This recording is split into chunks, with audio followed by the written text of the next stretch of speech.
আপনাদেরকে আজকে অনেক দিন পর আরেকটা নতুন ভিডিওতে আমার পার্কের চর নিয়ে একটা ব্লগ আপনাদেরকে আজকে দেখাবো। পুরো পার্কের চরটা আপনারা অনেকে আগে এসেছেন কিন্তু পুরো পার্কের চর ঘুরতে পারেন নাই। আজকে আপনাদেরকে পুরো পার্কের চরকে ঘুরে দেখাবো, চলুন আমার সাথে।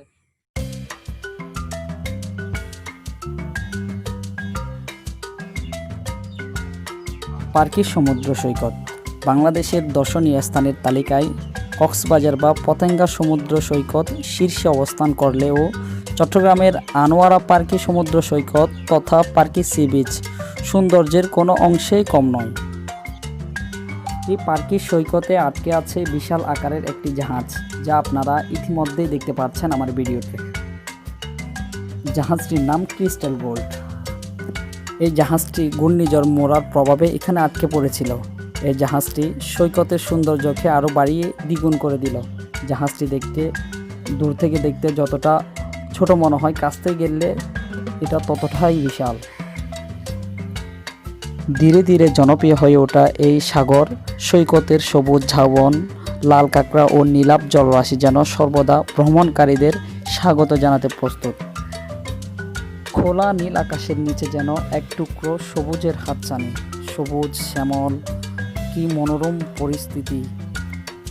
পার্কি সমুদ্র সৈকতের দৈর্ঘ্য প্রায় 15 কিলোমিটার। স্থানীয়দের কাছে এটি পার্কির চর নামে পরিচিত। তো আপনারা যদি এই সৌন্দর্যের লীলাভূমি পার্কি সৈকতে আসতে চান, কিভাবে আসবেন সেটা আমি আপনাদেরকে বিস্তারিত বলছি।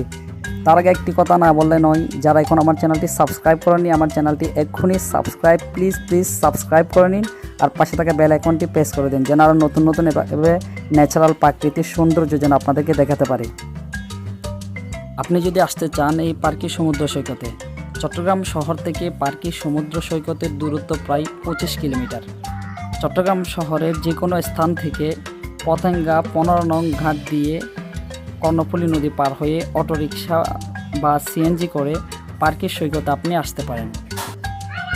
আবার অনেকে আসছেন যে নদী পার হতে ভয় পান, তাদের জন্য চট্টগ্রাম থেকে বাসে আনোয়ারা বাস স্ট্যান্ড পৌঁছে সেখান থেকে সিএনজি বা অটোরিকশা নিয়ে পার্কের সমুদ্র সৈকতে আপনি খুব ভালোভাবে আসতে পারেন।